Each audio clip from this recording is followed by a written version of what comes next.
The Secret of the Golden Pages.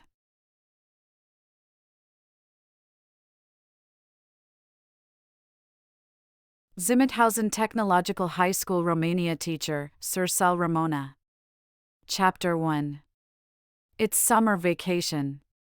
Alexandra, a 9-year-old girl, and her 7-year-old brother, Tudor, are spending their holiday with their grandparents.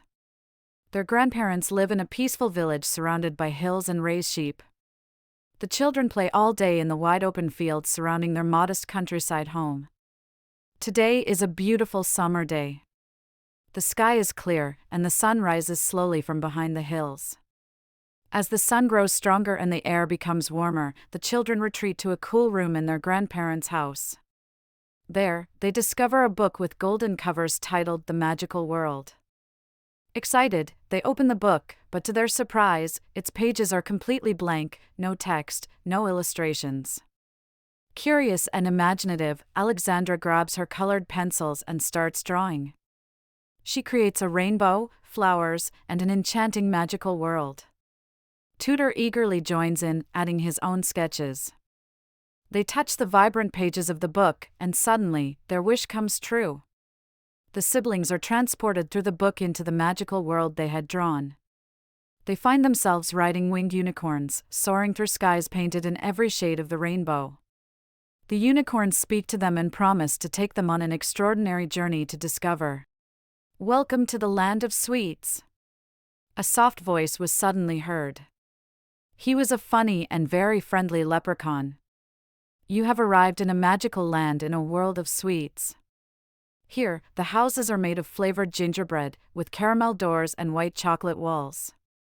Gymnasium School of Galati, Romania teacher, Teleaga Daniela Chapter 2. How is the winter in this land? Alexandra asked curiously. In winter it snows with white and fresh marshmallows, replied the elf. What can you tell us about spring? Continued Alexandra. Spring butterflies fly around, spreading sweet glitter, pink sugar to be exact, which casts even more magic. Come with me to a school in this land. The elf invites the two children. Once inside the school, Alexandra and Tudor saw that it was made of sweets.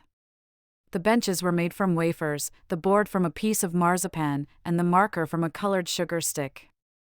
In the classroom was the lady teacher, dressed in a blue cotton candy cloak dusted with coconut. Alexandra and Tudor were invited to sit on a bench. Shy, the two children chose a bench as close as possible to the teacher. They also got some cards made out of vanilla-flavored cookies. To be able to do calculations, the students used a counter made of 100 brightly colored candies. The map of the land, made from a pistachio, hazelnut, and almond cake topper, sat on one wall. At a signal given by the teacher, all the students put on their aprons and chef's caps and started making cookies, also participating in a mastery contest. The cookies had to be decorated using chocolate. The most creative cookies were to be scored by the teacher and then tasted by the students.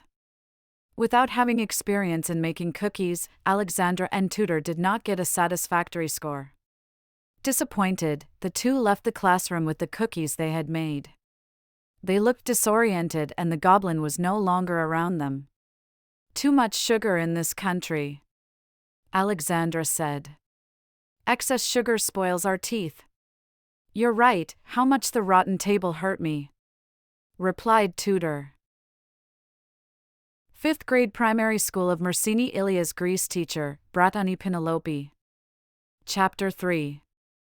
As Alexandra and Tudor were strolling in the sweet streets of the town, they heard music. Tudor, can you hear the music? There is a concert near us. Yes, let's go to see what is going on.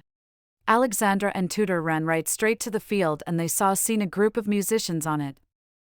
Haribo characters were the singers and the dancers, the musicians, and right under the scene small kids were clapping and dancing with the rhythm of the music. What a great music, Alexandra said. Yes, I don't want to go away now. And I forgot my pain. Barbaros İlkokulu Hati / Turkey teacher, Emsal Kelahmet. Chapter 4. Alexandra and Tudor burst onto the stage with enthusiasm. They lost themselves in the music with excitement and joy. They danced to the music while dancing. Crazy shouting sounds accompanied their movements. Just then they started hearing voices saying, "Tudor, Alexandra." When they opened their eyes, they saw their grandmother was standing in front of them. Their grandmother was standing in front of them with milk and slice of seek in her hand. Meanwhile, Alexandra and Tudor looked at each other and started laughing. At that moment they realized that everything was a dream.